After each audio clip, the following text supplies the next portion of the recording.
What's up, everybody? Welcome back to BC Sport Locker. Make sure you go check out my Eastern Conference playoff prediction video I just did. This is obviously the prediction video for the Western Conference. Let's kick it off. Rockets versus T-Wolves last night was a pretty good game. The T-Wolves still need a little bit of contribution from Karl Anthony Towns. I feel like once he steps out and brings Capella out there, they'll definitely open up the lane for cutters and everybody else to try and get into the lane and make baskets. But he needs to be a little bit more productive. Obviously, we know he can be. And it's just going to take him time to get adjusted to the playoff atmosphere and how things are just so much more intensified. They're also going to have to figure out a way to slow down the Rockets from deep. Obviously, that's something the Rockets do.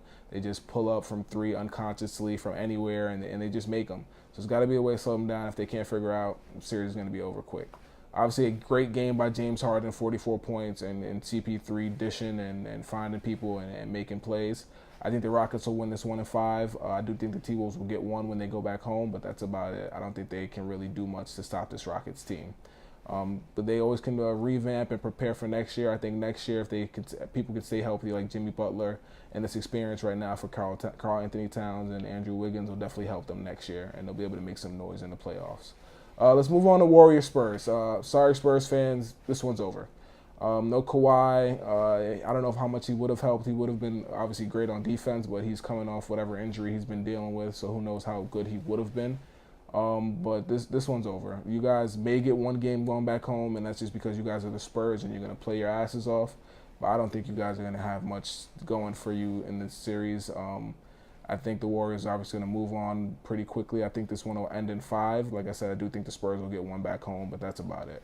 Let's move on to the 3-6 matchup, Blazers versus Pelicans. What a fun game that was. It was obviously very competitive games opening night, but that game was very fun to watch. And Anthony Davis, very happy for him to get his first win in the playoffs. But we know what the Blazers can do. Dame Lillard is Dame time at some point, and he's going to get it going. Him and CJ obviously struggled in that first half, but that second half they came out on fire and were able to bring the Blazers back into the game and made it a close one down the stretch. Shout out to Jrue Holiday playing great defense, him and Anthony Davis locking down Dame Lillard towards the end there. I think that's going to be a big key for the Pelicans.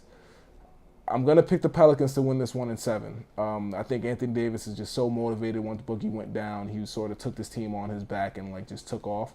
I think the Pelicans will win this 1-7. I think the Blazers are obviously going to put up a fight, but I don't think they're going to be able to find somebody who can stop Anthony Davis. He's just too much of a beast right now, and the way Jrue Holiday is playing on defense has just been amazing.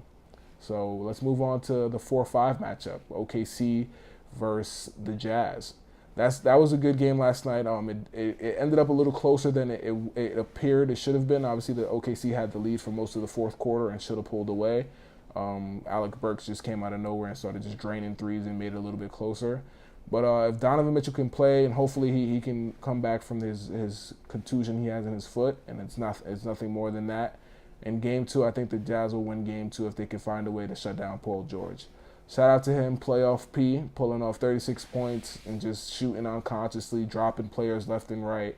He had a great game, and if they can find a way to keep his hot streak going, the Thunder can definitely win this 1-6. I think they will. I think the Jazz are obviously on the step in the right direction with Donovan Mitchell, and they just got to surround them with a little bit more shooters.